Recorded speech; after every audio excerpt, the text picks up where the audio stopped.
All right, I'm Zachary Philibankoli here with Michio Kaku for Georgia State Television. How do you do? Doing great. One of my questions is the importance of imagination in science. I've always noticed that you are one of the more imaginative scientists. What do you feel is the importance of imagination in science? Well, first of all, science is the engine of prosperity. All the wealth that we see around us, coming from lasers and transistors and computers and the space program, comes from science. But then the question is, where does science come from? It comes from curiosity. It comes from imagination. It comes from people who dare to challenge the status quo. For example, look at the transistor. By rights, the transistor shouldn't exist. It defies all the known laws of Isaac Newton. But the people who created the transistor dared to say, let's use quantum mechanics to create something which doesn't exist in the natural world. And that became the transistor, which in turn became the computer. And our economy today is based upon quantum physics. So some people come up to me and say, Professor, what has quantum physics done for me lately? Huh?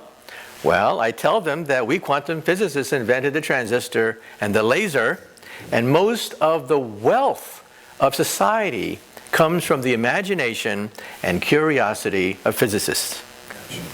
Gotcha. The next one. In the multiverse scenario, what would be the best form of contact between universes? Or more importantly, yourself if you did exist in an alternate universe? Well, we physicists, believe it or not, lean toward the multiverse idea that the universe is not just one. Think of a soap bubble. On the soap bubble, there are people. The soap bubble is expanding, and we're stuck on the skin of the soap bubble like flies on flypaper. That's the picture given to us by Einstein. That's called the Big Bang Theory. But now, we quantum physicists believe that there could be other bubbles out there, and that these other bubbles sometimes bump into each other or bud a baby bubble, and that's called the Big Bang. And so we think that perhaps our universe coexists with other universes. Most of these universes could be dead universes in the sense that there's no life as we know it. These universes could consist of subatomic particles that create an ocean of waves that don't create life as we know it. Others could become very, very similar to our universe. And so we physicists are now sort of like intersecting with science fiction writers who also have contemplated parallel universes. And our ideas are now even affecting Hollywood. The latest movie, Interstellar, is actually based on sound theoretical physics.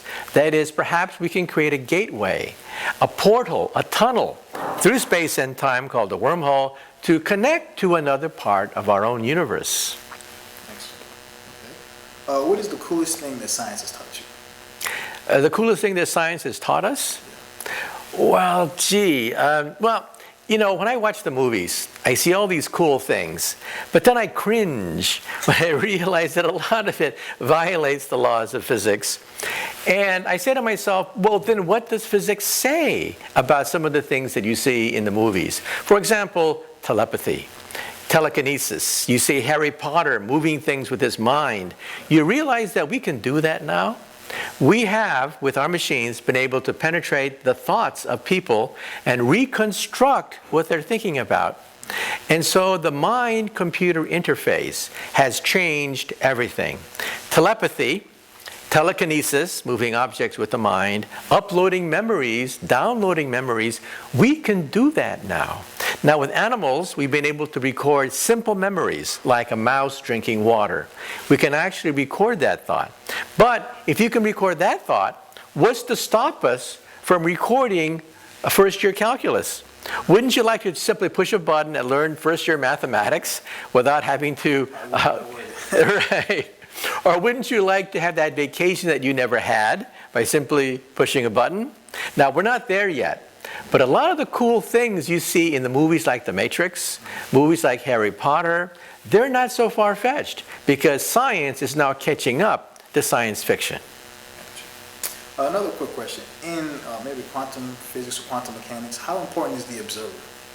Well, we have this paradox about who makes the observation that makes things exist.